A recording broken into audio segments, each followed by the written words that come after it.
What's going on, everybody? It is Tuesday night, 11 after 10 p.m. Eastern Time. And the first half of season 1, or maybe there'll only be one season at this point with everything getting delayed, of Ahsoka. And there's a lot of discourse online, so not saying it's divisive. I haven't seen that. But if you haven't seen the episode yet, don't listen to the rest of this one because we will definitely spoil shit for you. For those that got spoiled by Disney, apologies. And I'd stay off all social media, frankly, before watching this episode. So joining us tonight, he is from Bros Before Pros, Mr. Johnny. What's going on, man? You ready to... I can picture a thermal detonator on this one for you for some reason. I hope I'm really wrong. No, they stayed firmly on my belt. Okay. Hand never went to them. Well, that's not true. It did at the end, but I'll talk about why later. Probably not for the reason you're thinking of, though. Oh, okay. That's where I was going with that. So. No, it had nothing to do with that. Okay. I didn't know, and I don't know if I've known Randy and long enough to know what he would give this just off the top of my head. But dude, are you how you doing, first of all? And hell of an episode. Yeah, I'm doing not too bad. We got through a long weekend. Of course, with the short work week, it's gonna feel like the longest week ever because that's just how it always happens. But yeah, the episode, I was definitely surprised by the end. There's actually one thing I was disappointed about, and I know we'll get into it. But yeah, overall, I thought it was a pretty solid episode. Okay, so I guess we'll tell people right off the bat that full spoilers is really your only and last warning. So if you haven't seen it, get out, or we're gonna spoil the episode on you. Okay, so just general thoughts and impressions after watching this episode for the first time. We'll go counterclockwise. We'll start from the bottom, work our way up. Johnny, you bad lead off here, man. I enjoyed it. I enjoyed it a great deal. There some little nitpicky things that bugged me? Absolutely. But there were always going to be those things. We'll discuss them at the relevant points as we go along. But, overall, I greatly enjoyed the episode.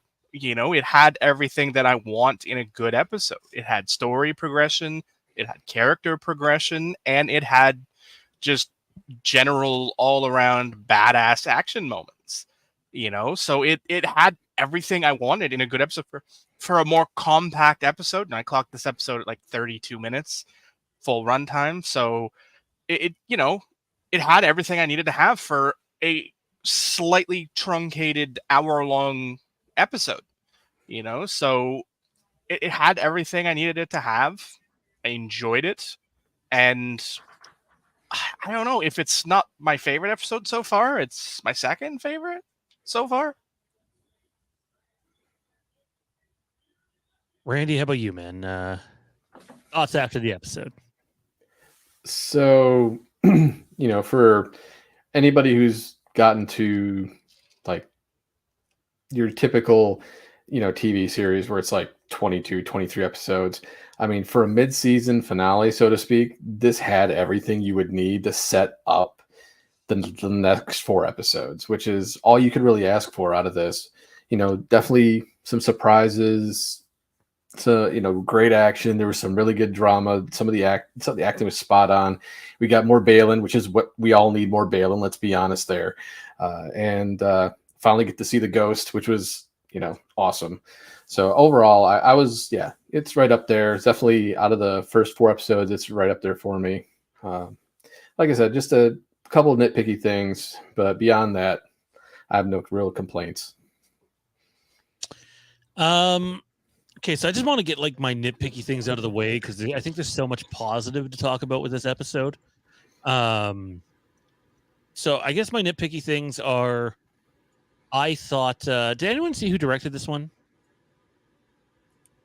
I missed it at the end. I was trying to get over here quick. I didn't, but I can pull it up. I think we talked about it last week. That's the whole funny part of it all. I didn't know who did episode 4. 5's Filoni. We know the House of the Dragon. Gita Patel's coming. We know Rick Famuyiwa is coming still. I think this one might have been Ramsey. This was Ramsey. Yeah. Okay. Yeah. So on Merrick's lightsaber, really rushed effects, and I thought it looked really bad at times. And that's a budget thing. They can't be making little mistakes like that. Like I could freeze frame some of it for you guys, and it would not look good. There's fan films that have done it far better. So they missed some stuff there, and then both Jade and I thought that some of the shots early in the forest at the beginning of the episode weren't as well blended in as we've seen so far in Ahsoka. And like you could really pick out where the stagecraft screen was at times, and it really bugs me when I can pick that out because you should not be able to pick that out. That was everybody's big problem with the prequels is, oh, well, you can pick out the green screen everywhere. It's like, well, it stood out at the beginning of this one, but other than those 2 things, and the episode was actually 3 minutes shorter than what a lot of the episode runtime leakers had gotten. But I didn't have a whole lot to complain about here. A lot to praise, and nitpicks, guys. Let's get the nitpicks out of the way first. And if anything's to nitpick about the final scene, I think we're probably going to end up spending like a half an hour just on that. So leave the nitpicks for that till we get to that if we can. I'm still avoiding the big spoiler in case people haven't finished watching yet for whatever reason. Oh, there's people in the chat. Hey, what's going on, people? Dustin is in the chat. You said spoilers are okay now. Great episode. Love seeing Blank back. Strange that we heard Blank's theme at the end. Super anonymous. I'll tell you what, I'll save that one, and we will come back to that one once we get into that territory. The Merrick death was pretty awesome. Wondering if it was Night Sister magic or the Grand Inquisitor. Balin was great, not Kathleen Kennedy. Don't know what that had to do with it, but okay. The volume does disservice at times, makes it feel really flat. This series has done a fantastic job of avoiding that. But there were absolutely moments where that was happening early in the episode. I thought once we seen that like side shot of Sabine and Ahsoka running through the forest there, that they corrected that issue and it wasn't nearly as notable. They changed up the angle, but there's that one angle where I was just like, God, change the camera angle, please. But yeah, that was my nitpick, guys. Randy, let's start with you, man. What did you have to nitpick out of this thing? I mean, I can't, obviously, since I'm not, haven't really made movies or written or anything like that, there's like certain things that I know you're going to pick out that I'm not going to notice. You would literally have to show it to me for me to note, like the lightsaber or spots where the green screen might be. Now, if we're talking like in the 90s, it's like, yeah, that's green screen for sure. But nowadays, I'm not even thinking about that or looking for that. I guess my biggest thing that was a disappointment, I guess the only thing I can really nitpick about was, now don't get me wrong, the scene The way it all played out was really cool. I was just kind of disappointed that basically Merrick was a Night Sister creation, essentially. I think that's really the only thing I can complain about with this episode. Beyond that, but I mean, like the fight scene, the death, all that stuff, that was actually really cool. It was just that I had that expectation of who is underneath the mask, and now it's like I'm never gonna know. I guess, John, if you have anything you want to add in the mask here, maybe we can, or on Merrick here, maybe we can get into a discussion about that. Merrick to me is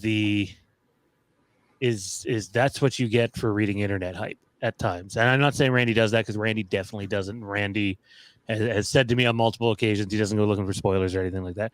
But when you have people going, oh, it could be Mara or it could be Starkiller, I got the Sam Witwer thing because his name was in the credits, but it didn't mean that his name was attached to that character. Sam Witwer has, I believe, provided voice work in every single Star Wars production in the Disney app. Started, yeah. Yeah, I believe so. Maybe I'm wrong on that, but I don't think I am. so. So for me, it was like, oh my God, Sam Witwer's name was there. It was more like, yeah, it could be him. I didn't mind the Night Sister thing. Maybe a little more, lingering on the shot a little bit would have been good. Just to see the little animation it does there, where it almost looks like this tentacle thing comes out of it. It's a pretty messed up shot, but I didn't mind it. And the Night Sisters are definitely at play, obviously with Morgan's her name, right? Yeah. She never talks, or this episode she has some talking lines, but I feel like we went an episode and a half not hearing much from her. Is there anything else other than that got to you, or was it really just the Merrick thing? It was really just the Merrick thing. It was just more like the disappointment of not knowing who's behind the mask. Because I was kind of hoping it was at least maybe, I don't know if it was someone, I would have been cool if it was, Galen Merrick, but if, and who knows, maybe Sam Witwer did do the voice for him. They just garbled it up. But beyond that, no, I really had no real complaints. It was just, like I said, that was that one moment of it was just that disappointment there. And I was like, still, it was an awesome scene, regardless of how I felt. So can't really complain beyond that. So Johnny, what did you have to nitpick that doesn't involve the last scene there? Well, I mean, not nearly as much. I mean, but then I come from that point of view of, being around this universe for so long that I'm not really surprised by much. But looking at it, we've talked about sort of viewing this from the outside perspective of not having the Clone Wars and not having Rebels knowledge. If you don't understand the Night Sisters and their powers, you are very confused with what happened to Merrick. It is very confusing because he was very much a human entity, up until that moment where it's like, oh, he's not real. He's a creation. So it took me out of the moment, like not out of the moment, but it took me like, oh, well, if you don't understand that, you're very confused right now, which is fine. I mean, again, I sort of chuckled like, oh, so many people are pissed right now, because there was all those expectations because, it was Sam's voice. I mean, even without the name in the credits, there was a moment, I think it was in episode 2 when they were doing the fight scene, like the flying scene. I think it was episode 2. And, where you clearly heard his voice and it's like, oh, that's Sam. That's 100% Sam. So, clearly it was Sam's voice, but, like Sean said, Sam's voice has been in everything Star Wars related since the Disney takeover. I mean, especially anything that's even been tangentially related to Filoni, because as far as myths go, Sam is the only person who's out-nerded Filoni on Star Wars, so it makes sense to me that he's involved in this. And people reading so deep into it and the character and what he could be was just you're setting yourself up for failure every time you do that. I've fallen victim to that curse so many times myself that it's like at this point it's just like, yeah, let's just let the story happen. I don't care. I remember when you had the Kylo Ren design leak, and yeah, then we started to see some images of Kylo Ren before we knew his name, Kylo Ren, before there was trailers or anything. And one of the heavy consensus is, wow, that looks a whole lot like Revan. Yep. Has he somehow come through time? That was a big thing heading into The Force Awakens. It obviously wasn't. It was just Han Solo's son. Named after Luke Skywalker's legend son. And obviously Obi-Wan Kenobi. So I guess where I want to start is one thing I really appreciate about this series on a level that I don't think any other series has gotten to this point is it just has that Star Wars DNA to it. When the music's there, it's meaningful. The cutaways are appropriate. It just feels like a space opera. You know, it feels like George Lucas's Star Wars. I know there's going to be people that take that in like a negative light, and I don't mean it in a negative light. And I don't mean it to be like shots at Kathleen Kennedy or anything like that. I just prefer the George Lucas era Star Wars, whether it's stuff that he did or stuff that authors were doing in his universe back then before the reset. And this has all that, you know?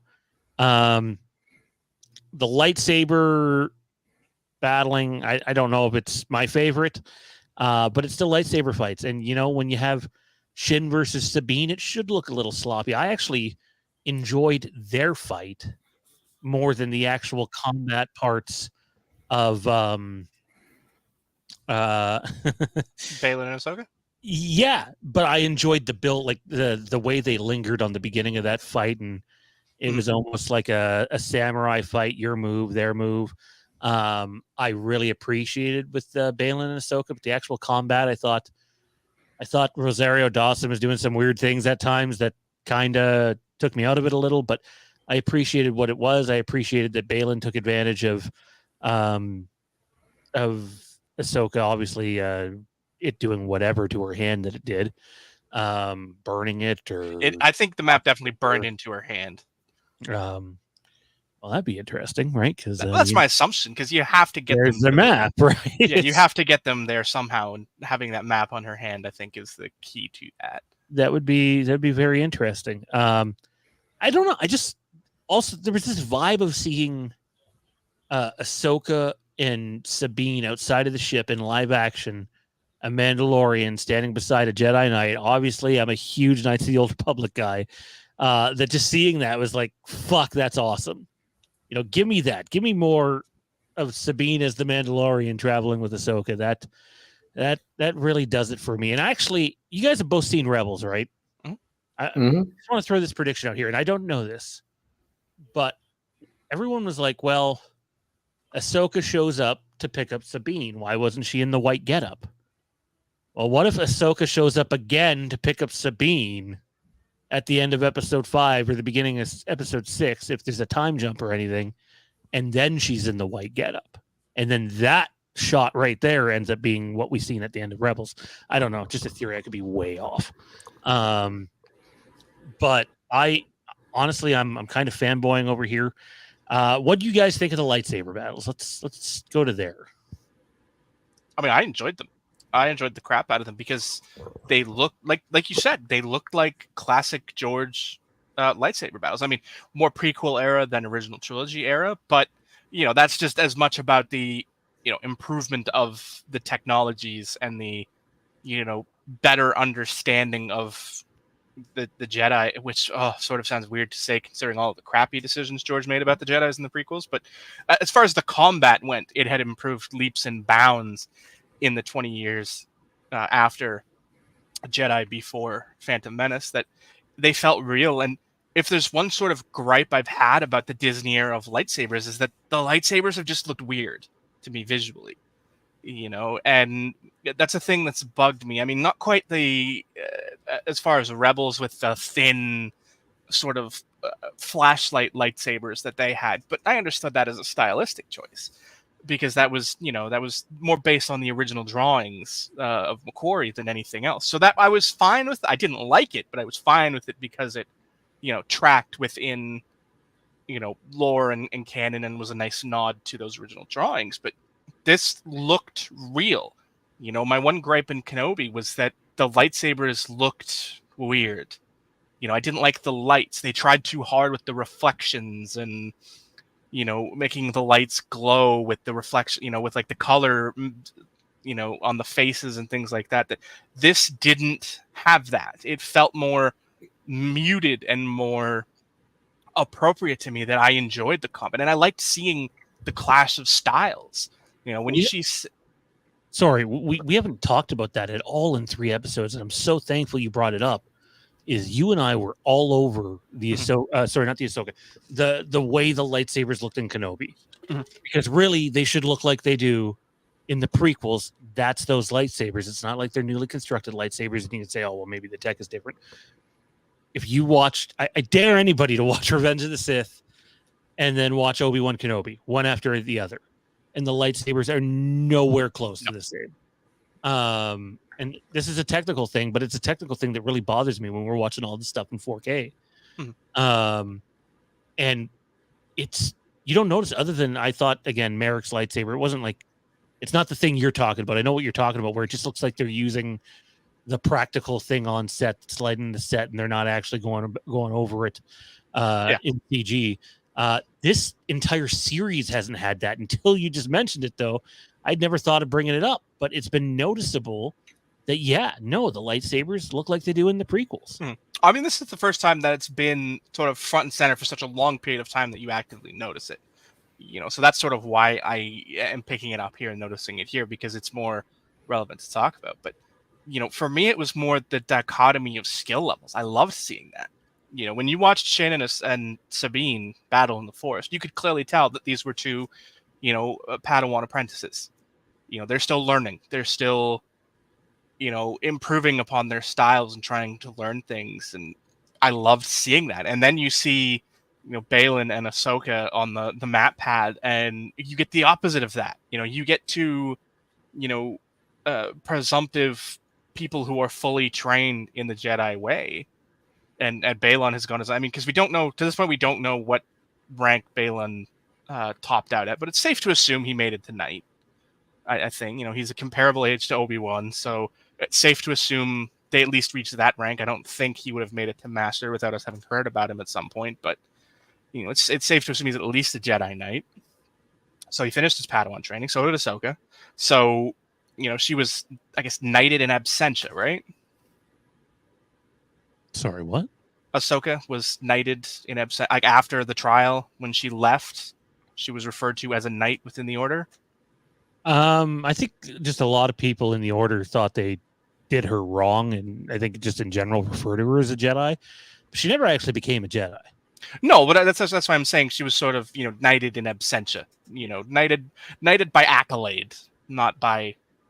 Because at that point, I mean, really, the order was crumbling at that point very quickly. Yeah. There was no time for anything official. But, to me, I loved seeing that, and I loved seeing that sort of rough edge that Ahsoka's always had, where Baylan pierced her personally, going after Anakin the way he did, and Vader, and, you abandoned him, you left him, which plays very nicely back into how Ahsoka was feeling in episode 1, with the choices and consequences thing. That it was amazing that you could see sort of that, you could see Anakin and his style poking through at that point of his, his aggression and anger, and I love that, which plays so nicely heading into the ending we'll talk about soon. One thing I just want to point out with the lightsaber, it's not so much the lightsaber battle in general, but the dialogue between Baylan and Ahsoka I thought was very well done. And the more we see of Baylan, the more I like him. Like, I love the part where, like, he knows he's gonna push her off the cliff, and like he's regretful. He's like, it didn't have to be this way. Yeah, like he means it. I truly think he means that. Totally dig that. Too many times in all Star Wars media do we see good guy, bad guy, good guy, bad guy, good guy, bad guy. But where's the middle guy? We don't see a whole lot of them, and I really appreciated that. Randy, your thoughts on just everything to do with the lightsaber combat and what goes with it in this episode?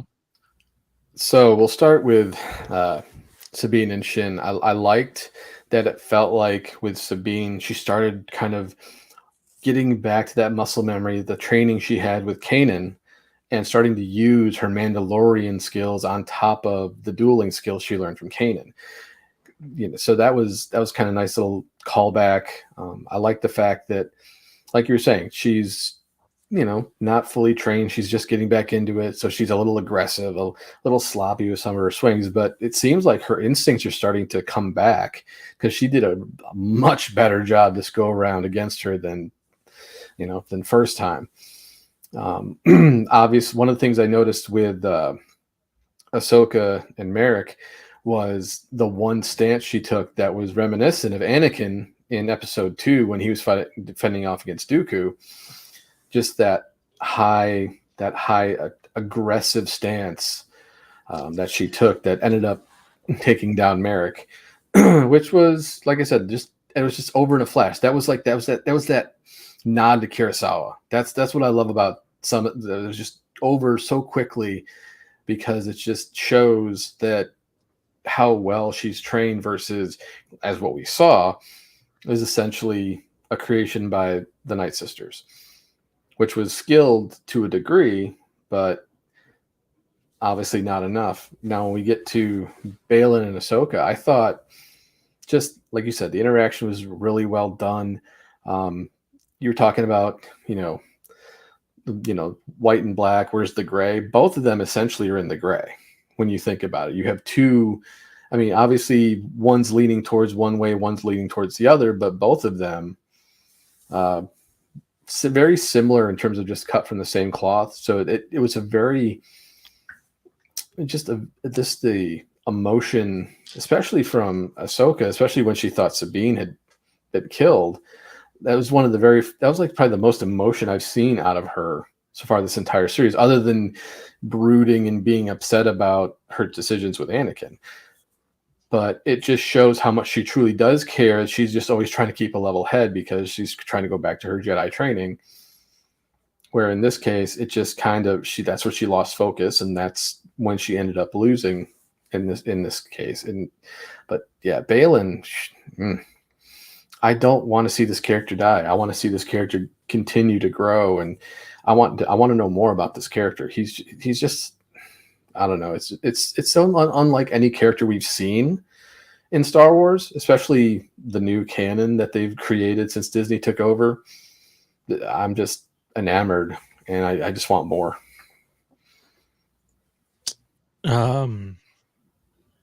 So every time I feel something good with Baylan, I'm obviously reminded of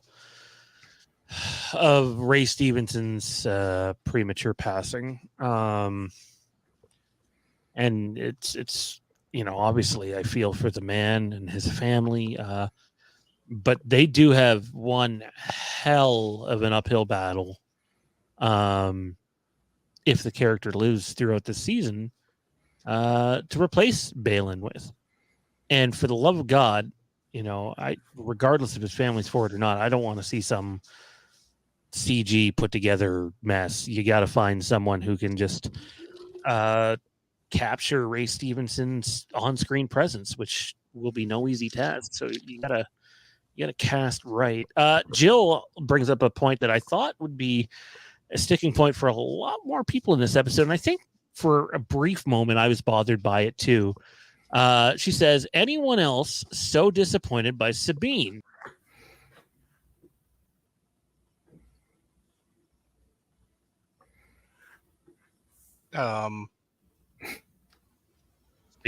Premature. Sabine's weakness has left such a bitter taste in my mouth. Her character was always my favorite for years. So I feel like there's a distinct correlation right now going on between Sabine and Ahsoka that went on with Anakin and Obi-Wan.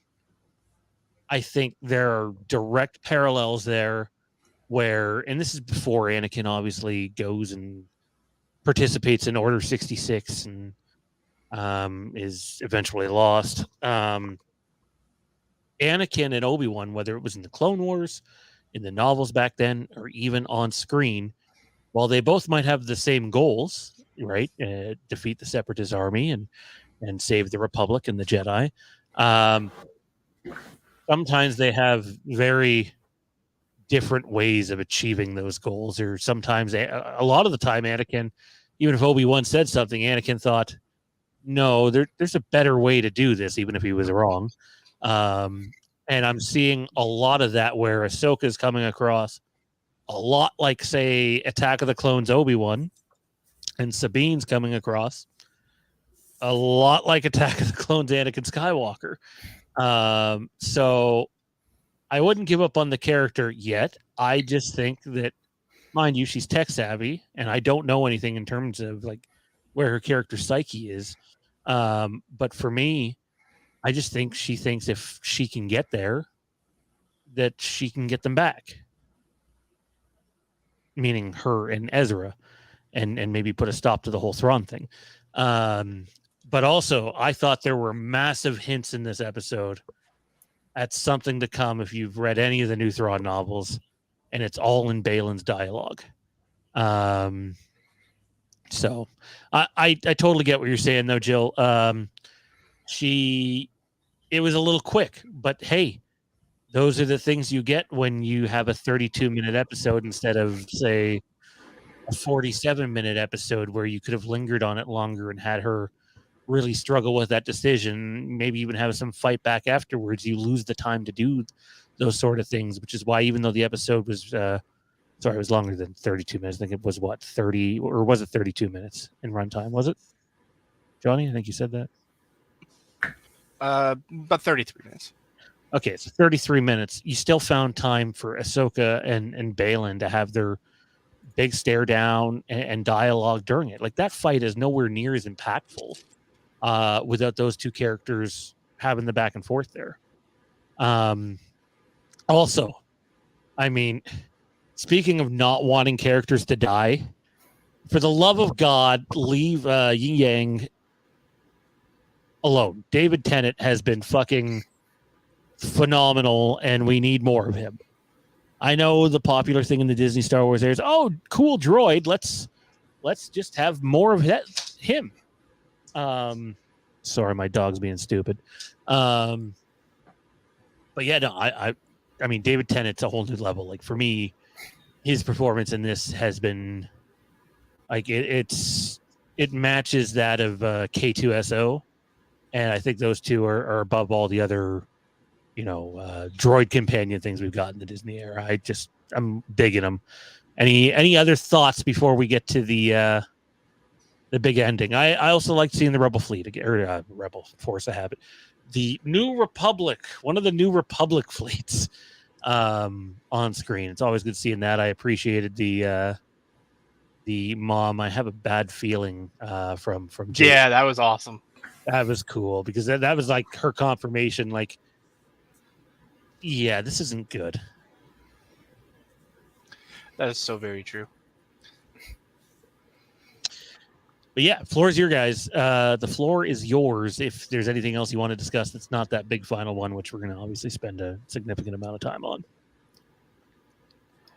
So I was going back to Sabine. I think one of the nice things, one of the things I liked about the scene was that you could see the internal struggle she was going through, like the way that the actress she just came out, and just her eyes just told a huge story. It's like, she just watched Ahsoka go over the side, and then now it's talking about the potential of finding Ezra and things. It's like all this inner conflict told through her eyes. It was so well done.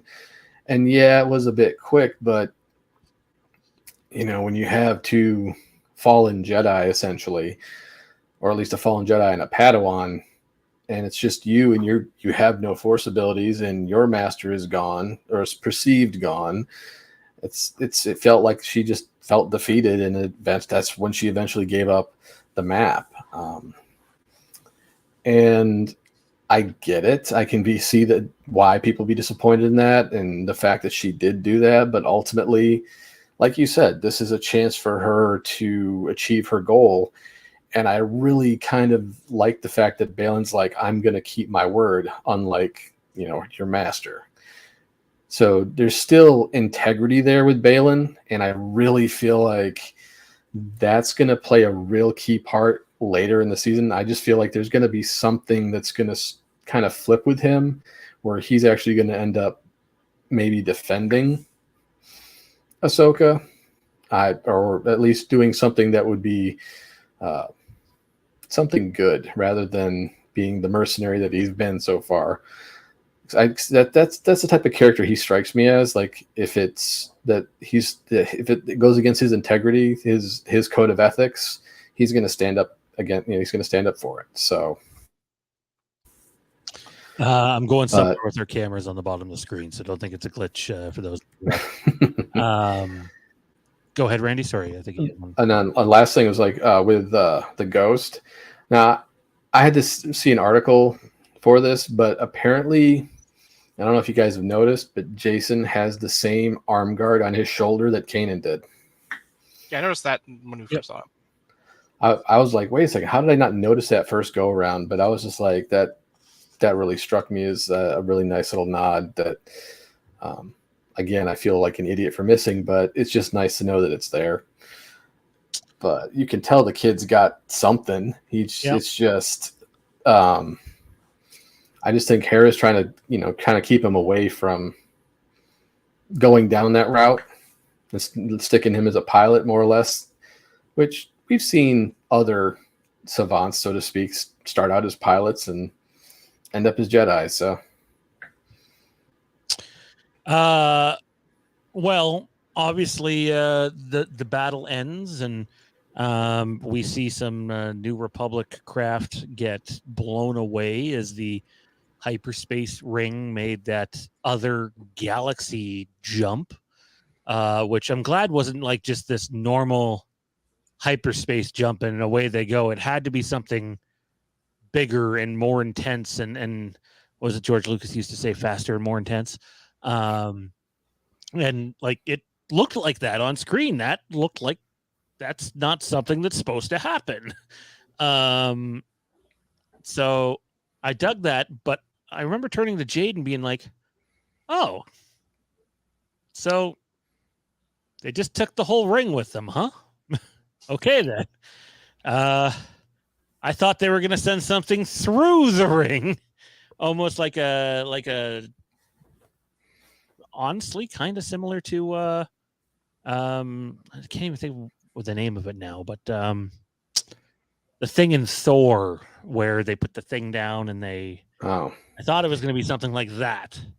And it wasn't. Just the whole fucking ring jumped to hyperspace. So clearly, though, whatever they're bringing him back, which is going to have to be a lot more than just a single Star Destroyer, and if it's Thrawn, it's not going to be a super weapon.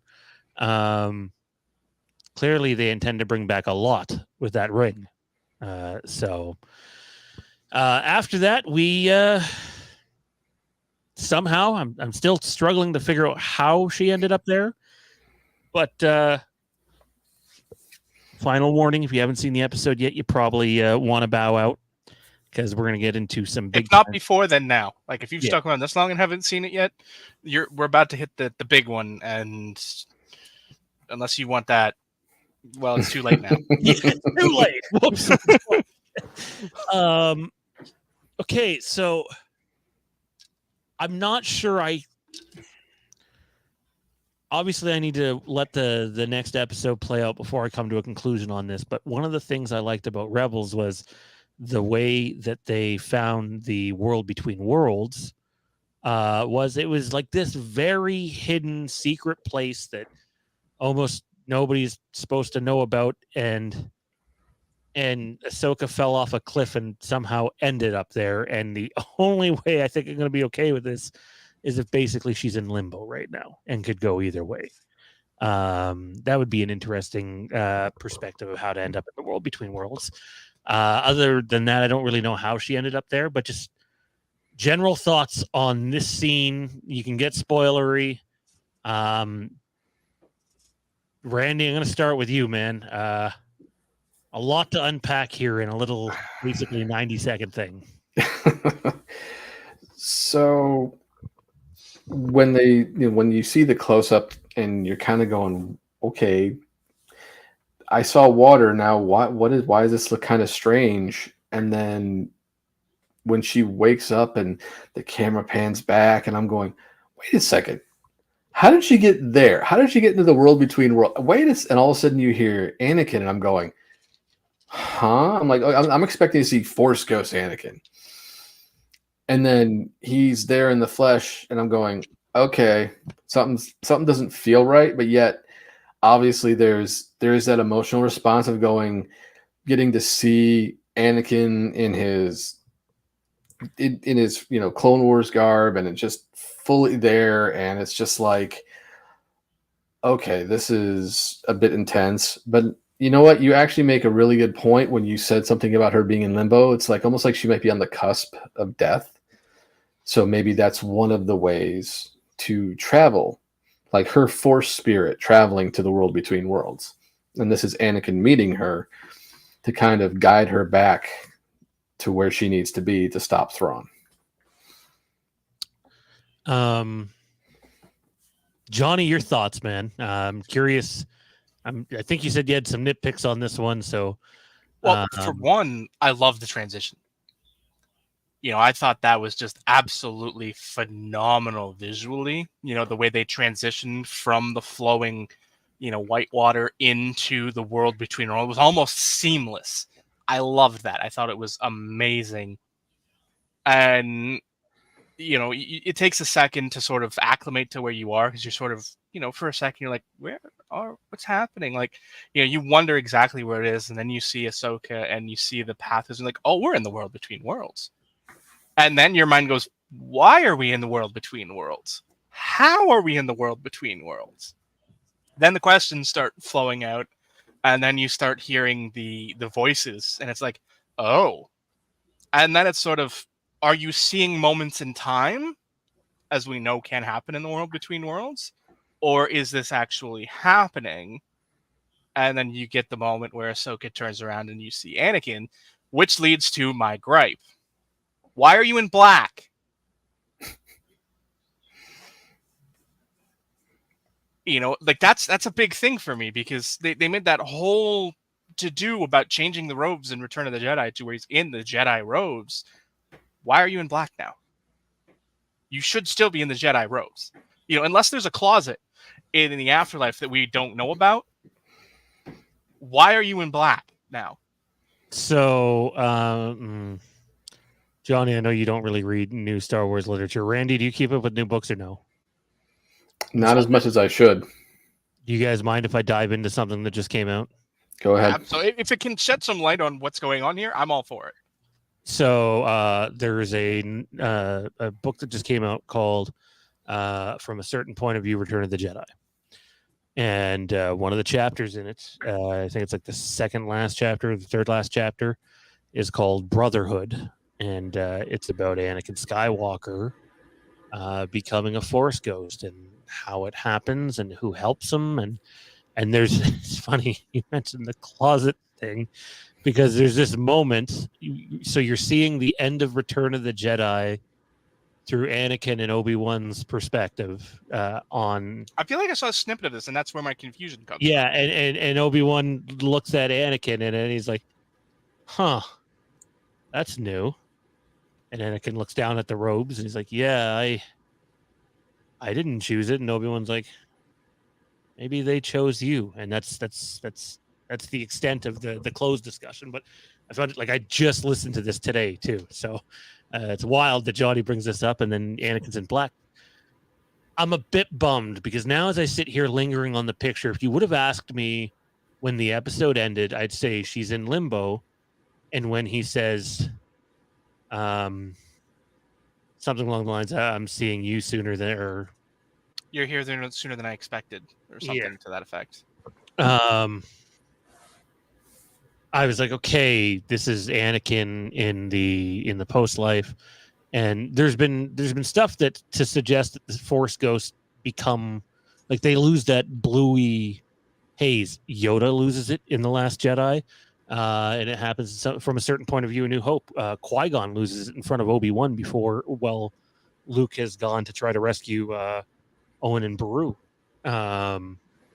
So while I think this is more than likely Force Ghost Anakin, there's one thing that makes me go, no, it's not. Where is this going? And that is he doesn't have his real arm. And that makes me go, that is not Force Ghost Anakin. And I never would have put that up until we put this image on. I didn't even know when I was putting the image on screen. And then I got looking here. I'm like, huh. He legitimately has the mechanical arm, which he would not keep post-death. And we're in the world between worlds. So this might actually play well with what you just said, talking about the line from a certain point of view with him and Obi-Wan, where he's confused about why he's in the Jedi robes, and Obi-Wan said, well, maybe they chose it for you, sort of effect. Maybe that's what this is. Ahsoka is seeing Anakin as she would imagine Anakin. I was going to say, you and I talked about this with Mondo back in the day on Star Wars Wastelands. If it's possible that when someone sees a Force Ghost, the way the Force Ghost projects itself is through the eyes of the viewer. Yeah. Right. Where with when Obi-Wan's projecting himself, he might look young again to him, but to the person seeing him, it's how they remember him. Which would make sense, because from that perspective, if we sort of applied those filters to Force Ghosts, that you are sort of how the viewer sees you, then it would make sense that both Anakin would be in his Clone Wars era outfit versus him being in the Jedi robes at the end of Return, because that would be the only outfit Lucas would associate with. Yeah. It would either be that or Darth Vader. And it makes no sense for him to be Darth Vader in that moment. So putting him in the Jedi robes that he would associate with his father being redeemed and, going back into the light, having him appear in the Jedi robes would make sense. Having him appear to Ahsoka in the black with the mechanical arm. And so, we could very well have a sequence in the next episode where he takes the glove off and it is his real hand, and sort of, something to play on the Force Ghost element of it, because I don't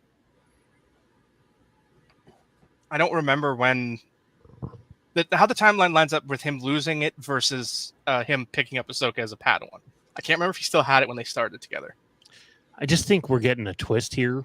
Let's not forget that when Ezra was in the world between worlds, Palpatine was able to do all sorts of fuckery with him. And then we get that awesome moment, right? I want to hear all about your guys' emotions in just a second. Because I know I had them. But the more I look at the image, the more the hue does not, the blue hue does not need to be there for me to be like, oh, that's a Force Ghost. It just doesn't. There's already a track record of them being able to lose that. It's the mechanical arm, and then where is it here? Dustin says it has something to do with the Vader theme, and he does not seem like a Force Ghost. And I don't know if he doesn't seem like a Force Ghost, but make no mistake, we get that bit of hope, the fade to black, and as it's fading to black, it's not cheerful. It's dun dun dun. It's the beginning of the Imperial March, basically, or a form of the Imperial March. And I feel like, we got that moment, but I feel like there's going to be this, and I don't know for certain, but I feel like we're getting this massive twist next week. That's like, yeah, that wasn't actually the moment. You got to actually wait longer for the real one. But I think that was as much about Ahsoka as it was anything else, because to this point, we don't know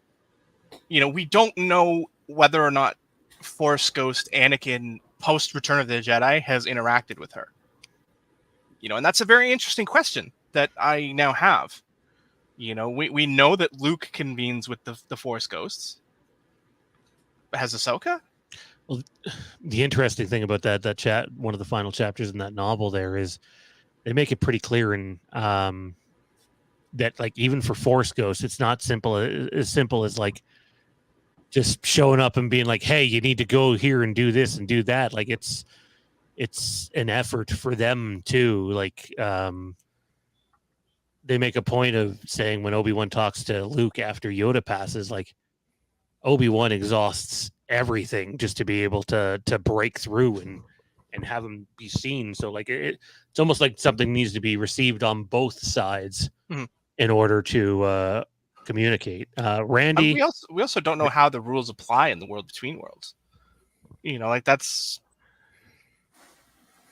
we have very limited knowledge of how the world works here. We know you can see the timeline in a from a certain perspective, so we don't know how Force ghosts interact with that. Randy, how was it actually? Hang on, before we get into this, just because we've talked for the first few weeks about how I want to be careful how I say this, but like how the normal consumer or non-diehard consumer, if they're able to keep up with this stuff. And I think Evan in the chat has a wonderful question of where they're not really sure where we are in the timeline right now if you're not closely following this stuff. And they say, so Anakin doesn't exist during this time. Isn't that right? Isn't he Darth Vader during this time? So where we are right now is about 6 years after Return of the Jedi. So Anakin's been dead for 6 years. Arguably a lot longer than that. But in general, his body has been dead for 6 years.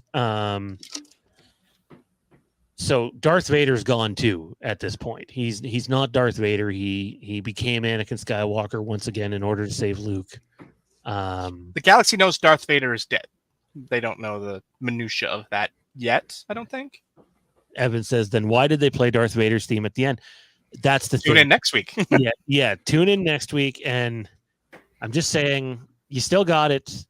It's great. But I'm not going to be surprised if there's this massive gut-wrenching twist to it. This episode did play more with the timeline for me, where it falls in relation to The Mandalorian. What do you mean? That was, we saw... yeah. And not so much that Carson was there, but Zeb wasn't. Mm-hmm. If Carson responded to something involving Hera, there's no doubt in my mind that Zeb would be there. So True. I'm assuming that the Carson-Zeb team-up hasn't happened yet. To that point that this places it somewhere before that point in The Mandalorian. And we know that they're sort of playing within that 6 BBY era through the entirety of The Mandalorian, because it is such a confined time that it just sort of puts this squarely in that it's after this episode, but before this episode. It adds up with what was rumored, and also what, I don't know if Dave Filoni intended to make it slip, but he had said in an interview where, like the first half of the season is in one time and the second half of the season is in another time. And hey, if you're going to use a good chunk of episode 5 to establish like the cut in time in the middle, then that's a good way to use it with the world between worlds, in my opinion. So yeah, I do think when we come back out the other side, I won't be surprised if Zeb is somehow involved in this, keeping in mind becomes involved. Yeah, he's very expensive, and they're trying to cut down the budgets on these shows. It's not easy to put Zeb in the show and make him look good. I thought he looked fantastic in Mandalorian. Like, I really, truly did. But to have him show up on your screen for even 4 or 5 minutes an episode, you're talking several $1 million. It's just that it's so hard to do that right now. So I think I wouldn't be surprised if there's a reason that he can't go on whatever mission they're going to go on, is what I'm getting at. That's where they lost the plot for me. Instead of spending several $1 million CGIing him, you should have just spent a few $1 million and make an awesome costume and use that, because that would have been so difficult. The man's made of fur, for God's sake. You can do it with Chewie, you can do it with him. So, especially if you're going to keep using it. Yeah. I don't know. Where do you guys want to go with this?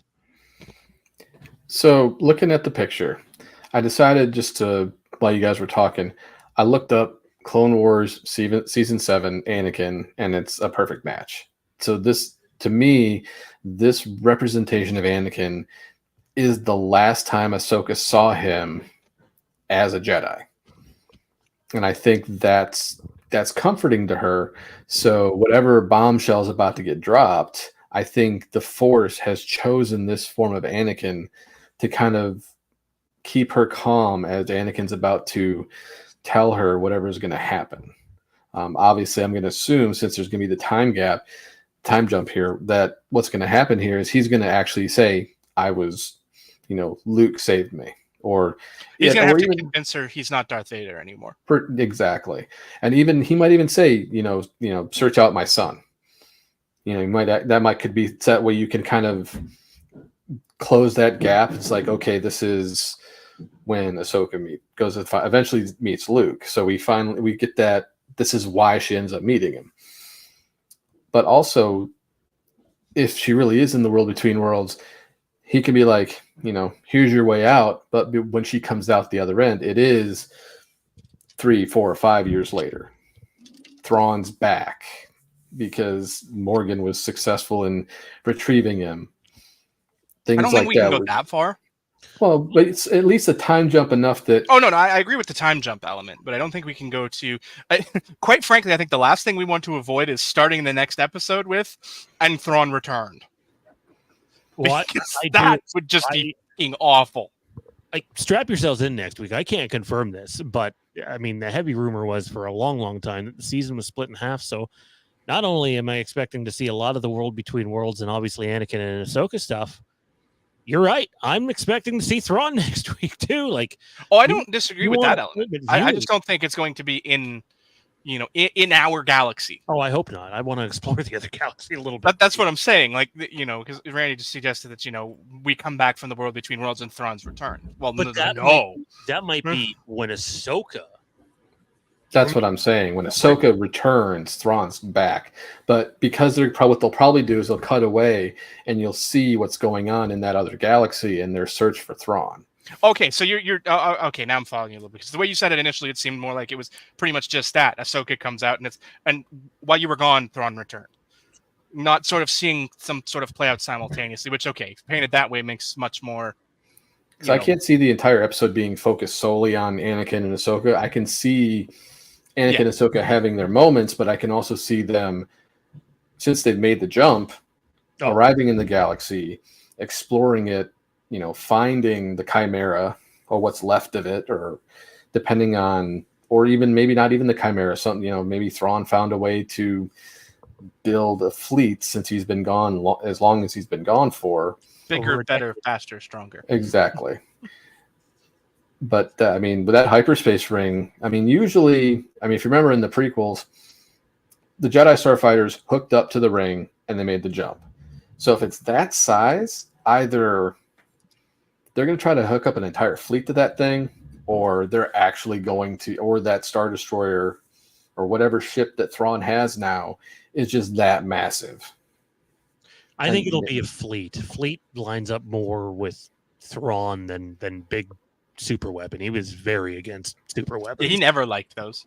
Ever. In Legends or in current canon.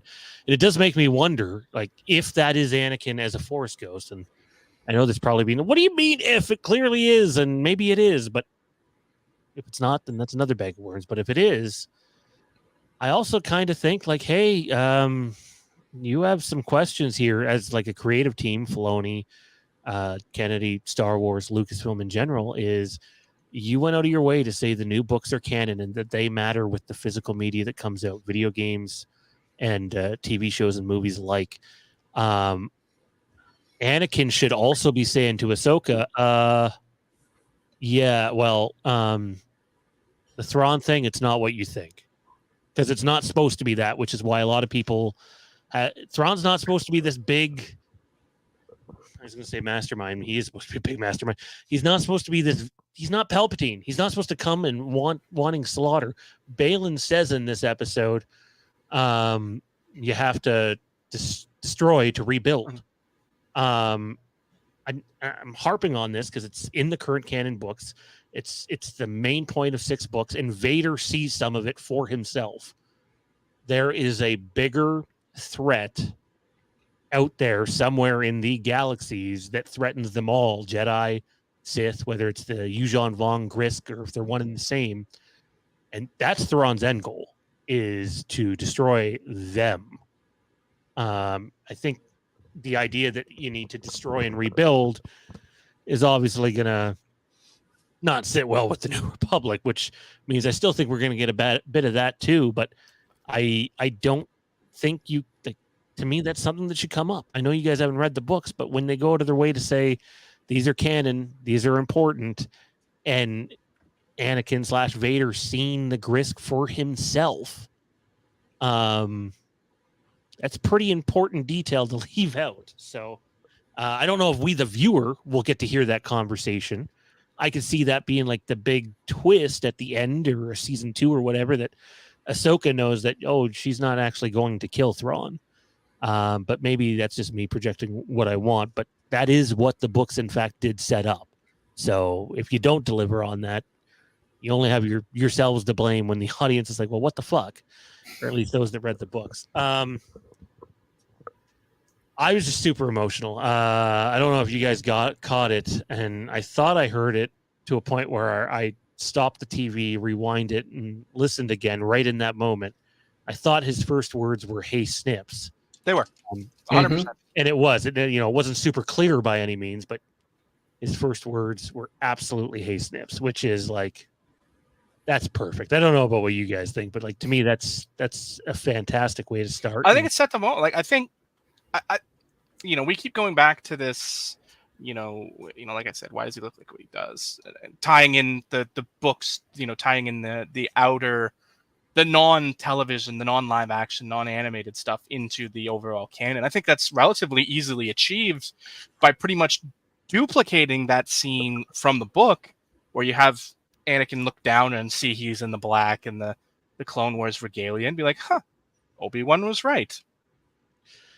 And sort of tie it into that conversation and be like, it does matter. It's a projection of the viewer manifesting my look into what they associate with, that sort of thing, which would be very easily to do, I think, in a very limited amount of screen time, because those of us that know would understand, and those of us that don't know would just kind of throw it away as a, Jedi thing. Jade says, thought she was going to have her own little turning moment like Anakin. She's referencing when Sabine turning over the map, based on how the chat kind of went. No. She's referencing when Shin arrives and Ahsoka doesn't see Sabine and assumes the worst. There's a moment where Rosario Dawson, absolutely shows more emotion than she has in the entire series to this point, and grabs her aggressively and whips her against that rock. And to me, yeah, in that moment, she absolutely did embrace anger. And I do kind of wonder if maybe, considering what happened after that, she ends up going off the cliff. Maybe this is a final lesson from Anakin to Ahsoka to like, hey, don't do this. Bad shit happens. I'm an expert. That'd be cool. But it did feel like that to me. Hell of a way to end an episode, though. You want to get a community talking, then, well, here's what you've wanted. And it does seem like Lucasfilm, whether it's in literature, in video games, or in TV shows, is definitely starting to be more hands-on with Force Ghost stuff and tackling that lore. And I'm just really glad that it's Dave Filoni being the one to head that, because it'd be really hard to trust random person who's directed random Marvel movie to come in and just do that himself on his own whim without Dave Filoni writing it. I don't think he would get the connective tissue that you need there. We'll go across the table and just see what else there is to discuss regarding this. Randy, just thoughts here on the World Between Worlds. Is there anywhere you think this is heading or want it to head? And do you think next week we get the Grand Admiral? So I think what I expect and what I'm just kind of really looking for here is just for Ahsoka to finally have that peace of mind when all is said and done. Anakin is probably, like you said, probably going to give her one final lesson. pretty much tell her, hey, I was redeemed, so that even though she left, she can't blame, try to take all that doubt she's had, all those regrets, and just kind of put them at ease and set her back on the path that we know she needs to be on, and end up becoming the Ahsoka we see in, Book of Boba Fett and Mandalorian, where she's smiling and caring and having conversations, and maybe we get more context, like, wow, you're so much like your father, things like just having that sort of context, so we're connecting the dots. I do think we're going to get Thrawn, just because it might not be back in the galaxy we're familiar with, but I do feel like we're going to end the episode on them finding Thrawn, and we're going to actually see his reveal. I know I'm going to get chills the minute I hear that voice. There's just no doubt in my mind that I'm going to be amped for that, whether it's next week or the week after. I just want to hear the voice again and actually see live action Thrawn. But ultimately, Filoni's directing next week. That's huge. So we're going to get something big. There's going to be, and it's going to be the jumping off point for the rest of the season, and I can't wait. Tonight's episode, according to Johnny, was about 33 minutes in actual runtime. I believe in actual runtime next week, and this has been reported for like 4 weeks now about this episode, is you're looking at about 45 minutes without credits next week. So you are looking at about 12 minutes longer than this episode was, and you have the other galaxy on the table, you have Thrawn on the table, you have what happened to Ahsoka on the table. We're in the friggin' world between worlds. You want to talk about endless possibilities next week, is we're just seeing one of the rampways. We're not seeing right now any of the windows leading to wherever. So I think when people say next week is appointment viewing for Star Wars fans, I couldn't possibly agree more. I think in terms of lore and everything that goes with it, that we probably have not gotten a piece of Star Wars media that's going to capture all that the way next week's episode is going to be. And I know a few things about next week, but it had nothing to do tonight, and I obviously won't get into them. But yeah, it's definitely going to be appointment viewing, and I wish we could fast forward the clock and be already watching it.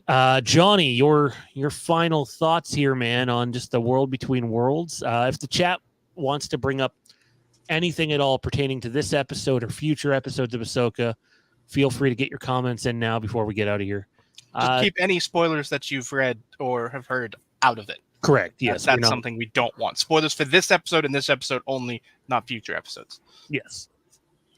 World Between Worlds. And by the way, we also have our favorite segment coming up, or Johnny's favorite segment coming up, the wonderful ranking system, which Johnny just loves all so much. So stay tuned for that. My issue is not the ranking, it's the scale on which you've created to do the ranking, and that's the problem. No, but seriously, there's so many ways this could go in the next episode, because there is so many options on the table. I think we're going to get a healthy dose of story and character stuff in the next episode, which I'm all for. I enjoy that stuff as long as it is, important character stuff and not, trivial monotony. And I don't think we'll have very much, if any, of that in this next episode.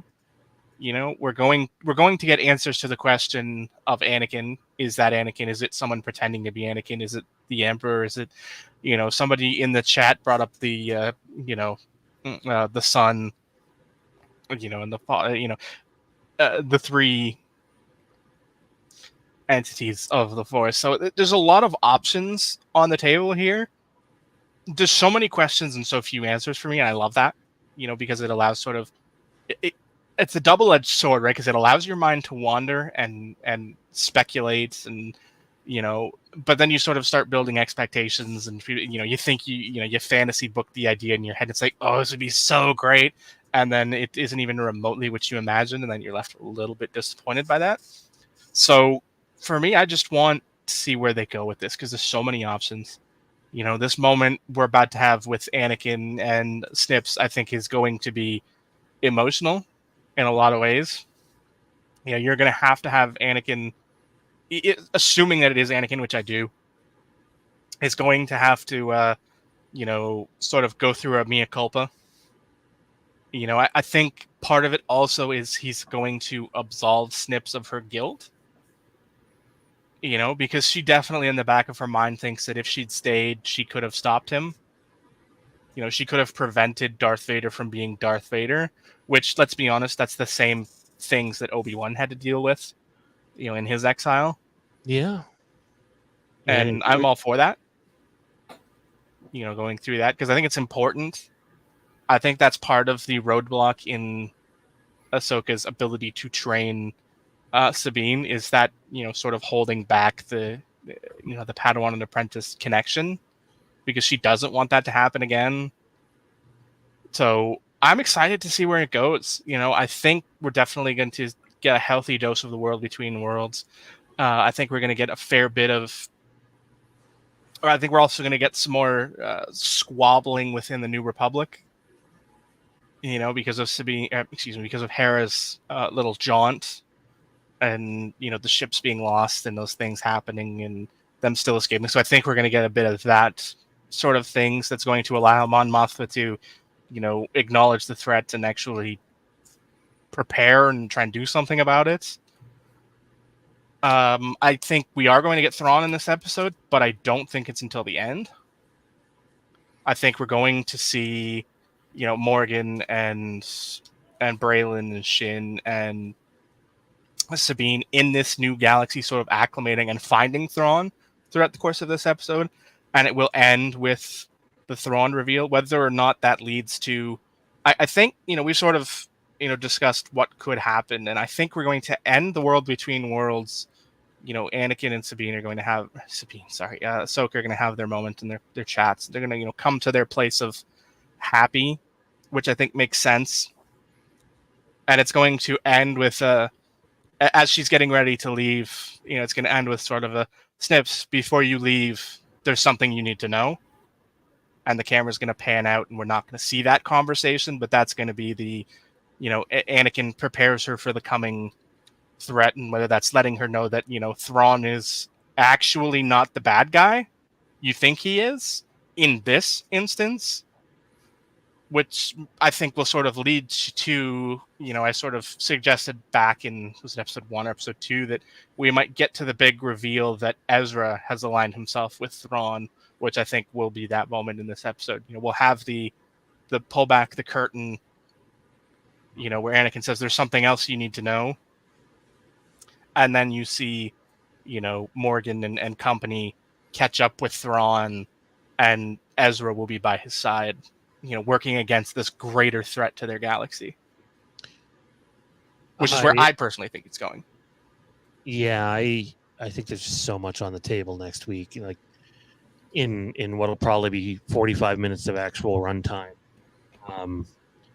I think that obviously we're getting Anakin and Ahsoka, but you might see an episode where you get Anakin, you get Ahsoka, you get Thrawn, maybe Ezra. You're probably getting the new galaxy, and dare I say, I mean, I could see them ending the episode with Luke Skywalker and Ahsoka, just before the Mando moment. I'd say let's really shock the world, throw in Ewan McGregor. Well, I mean, the world between worlds. It's certainly possible. Yeah. Clone Wars flashback for how long? I mean, I know. I actually want Obi-Wan in the world between worlds. I think that would be amazing. Especially if Ahsoka is having a hard time believing Anakin and believing his redemption, that and then Obi-Wan shows up, and it'd be hard to deny it at that point. I know Randy wants to get in here quickly. I was going to say they could use some of the doors. Anakin could be like, "Here is my redemption. Here's my son saving me." These little moments that we don't even think about when we first see them. When now it's like, because of the world between worlds, we get to relive each of these moments, and we know that it's possible because we watched in Rebels. You see Ezra reliving Kanan's demise, and Ahsoka having to stop him from trying to pull him back.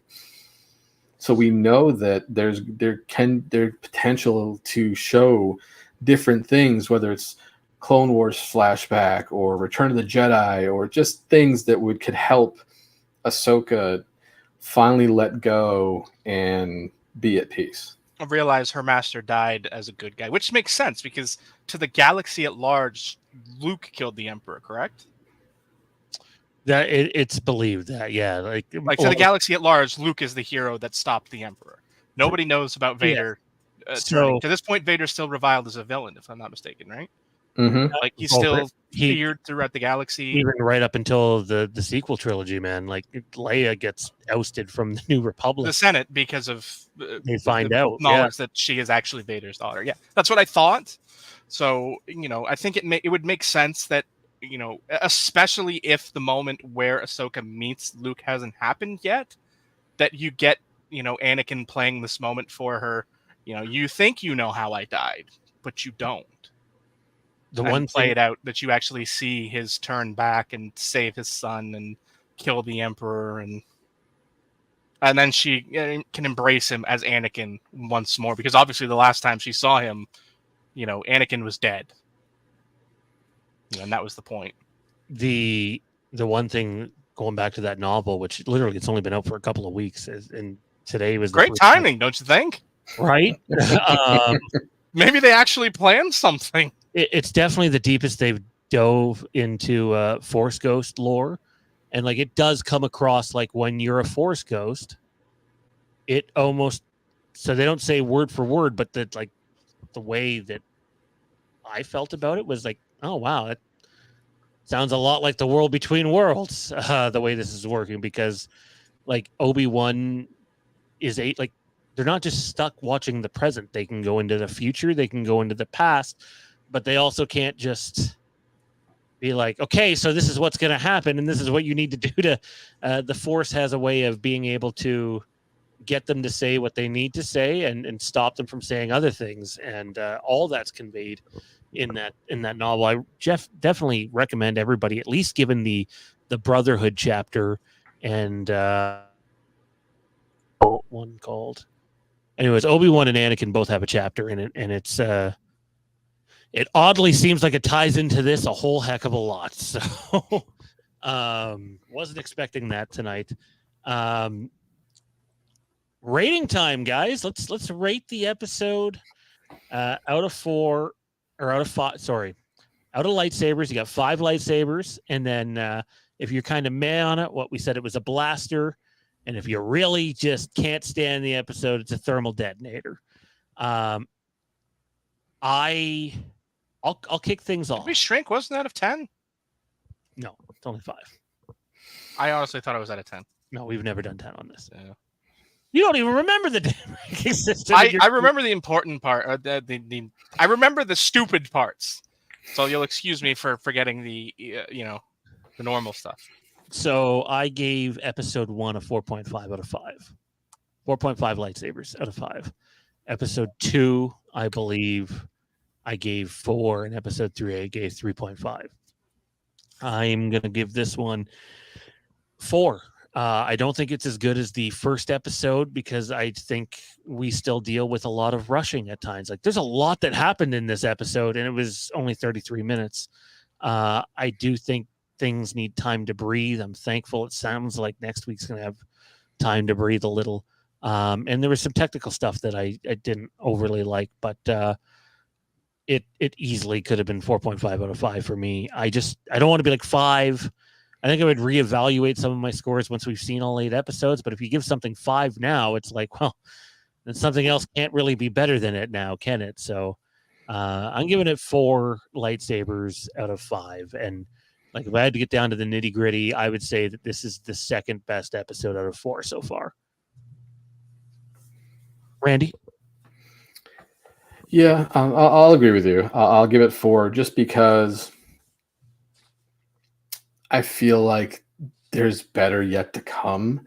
There's just something telling me that even though, I know I gave the first episode a 5, and the reason I did that is because it immediately hooked me and got me excited for the rest of the season. Now, by the end of the season, I could be like, we'll drop that to 4.5 because this episode is a real 5. But for the most part, I think this is definitely a 4, and I'll agree that it's probably the second best so far in the series, just because it gave you pretty much a little bit of everything that you would want out of an episode. And yeah, there was a couple little hiccups here and there, but for the most part, yeah, it was a great episode. I know there's people that are gonna like look at the world between worlds at the end and Anakin and Ahsoka and be like, five. What else happened? 5. I'm already watching it on social media right now, even from some people that come on this channel. It was an amazing moment, and I can't wait for them to elaborate more on it. It's easily my favorite moment of this entire series. It just doesn't make it a perfect episode, though. That's just not the way I rank things. Johnny, how about you, man? What are you giving this episode? No. Even, let's be honest, I had fewer gripes about this than I have any of the other episodes. My only real gripe was the Anakin costume, which can be easily solved very easily. So even what's a gripe today could very easily be no longer a gripe next week. Or, through some future novel that further expands on, how clothing of Force Ghosts works. But this episode, wow. It's tough for me. I went into it thinking it might be my favorite episode of the season so far, and it still might be. I don't know that, but since we're picky on our scales, I want to say 4.25, but somebody has decided that quarters are too difficult to figure out. So I guess this time I'm going to round up. And since I'm not sure whether it's better or equal or slightly lower, it will fall somewhere in the range the same as the first episode, which I gave a 4.5. So that's where I'm at for this one. Now, if you had to choose between one or the other, just off of one viewing, what one do you right this second? Yeah, probably this one. Nothing wrong with that. Nothing wrong with that at all. Next week's a big week. It's appointment viewing for Star Wars. It's going to be remarkable. I just want to say one thing. Hayden Christensen, in my opinion, has unfairly taken a ton of shit. He has been maligned for the bad writing of George Lucas. Yeah. I mean, I love George, but writing was never his strong suit in terms of dialogue and how to present Editing it. his own writing was never How his many strong times suit. have we heard Harrison Ford say, "You can type this shit, George, but you can't say it. Fuck." And some of the cut lines from like the prequel trilogy that you see afterwards that you find out have been edited out, and you're like, that's better than anything in the script. Why did you leave this out? I'm not sure Hayden was ever going to win any Academy Awards. I'm not saying that, but I think you can see when he has some appropriate direction in the little bits we've gotten from him. I thought about this in Kenobi too. He's been really good in the little he's had to work with, and clearly he's probably going to have a lot to work with next week. The most he's had since Revenge of the Sith is my guess. But it's so good. Like, I haven't been on Twitter or X or whatever it is very much. I scrolled it for about 2 minutes before getting on here with you guys. And I started my episode about 10 minutes after a lot of people would have started theirs. And the love fest for Hayden right now, even from non-Star Wars guys, people that just watch the episode and review it and go, I think one of them was, it's really nice to see Hayden Christensen back and thriving. And I dig it because he's taken a lot of shit from a lot of people that's been undeserved for a long time. And I hope he makes the most of it for sure. I'm excited and I'm happy for him. Final thoughts, guys, before we get out of here. I think we've summed it up. I mean, like I've said, if there's one thing I've said throughout the course of our history, having done Star Wars related content, is that Hayden's not the problem. Hayden was never the problem, and he proved that in other works in that era. So it's not even like somebody can say, well, he's improved since then. Well, no, he hasn't. He was good then. The writing was terrible, and anyone who disagrees should sit down and watch Life as a House or Shattered Glass, because those are both great films, both starring Hayden Christensen. Who'd have thunk? The guy's actually a good actor. But, I'm excited. The hype The hype is through the roof at this point. There are so many ways that this series can go, and very few of them to me could be, could it very easily this turns into a back half stinker? Sure, it absolutely could. I mean, episode 7 was great, and then the other 2 movies happened. So, that trilogy looked great. Yeah, right? And then it stopped being great real fast. Rogue One looked great. And then you watched it, and it takes subsequent reviewings to be like, oh, well, it's not that bad, but it's not good either. And I could continue doing that for basically everything done under the Disney era, with notable exception of The Mandalorian. Even the Book of Boba Fett looked great until it wasn't. Randy, closing thoughts? I'm definitely with you guys that, I always enjoyed Hayden Christensen as Anakin. Granted, Attack of the Clones, there's some really just bad dialogue, bad writing in that. And I've always told people, it's like, you can have a great actor, but if he's got a shit script and bad direction, he's only going to be able to do so much. Yep. You can have, and if you could even have a bad actor, but if it's a great script and great direction, they'll be like, oh my God, this is the most amazing thing they've ever done. Well, yes, because look at who's directing him. Look at the script's winning an Oscar or something like that. And then they never do anything good again. So it's just great to see him back. Great to see that he's getting some really good, I'm hoping really good, really good script this next episode. Cause I know Filoni's not gonna, screw around. I mean, essentially he's going to go back to Clone Wars era stuff, and that's his baby. So he's not going to mess it up. I'm never going to worry about that with him. But I'm just excited. I'm just super excited, and I just can't wait. Oh boy, damn it! Why can't they just be like Netflix? Here, have it all. Go for it. It's for this reason. Yeah. It's for this reason right here, to build the hype and make you tune in next week. It's the right thing to do. I couldn't possibly. I don't think this is hyperbole. I don't think this is an exaggeration. When you look at the hype for next week's episode now, with that ending, people were already hyped knowing it's Filoni wrote all these episodes, directed episode 1, and is also directing episode 5. But now you know that Filoni's also doing a movie on top of that. I truly believe there hasn't been a more important piece of Star Wars to come out than what we're going to get next week, good, bad, or ugly. It's going to tell a lot of what's to come. And if it's a stinker, make no mistake, Disney is absolutely the company that overreacts. But if it's really fucking good, and I think this series has been really good, other than the clickbait fucking sites, guys, you don't need to fuck that shit. Okay. I seen literally the first thing I seen on X or Twitter or whatever was, oh my God, they've killed the franchise with ruining these 2 characters in a long, pivotal, awaited moment.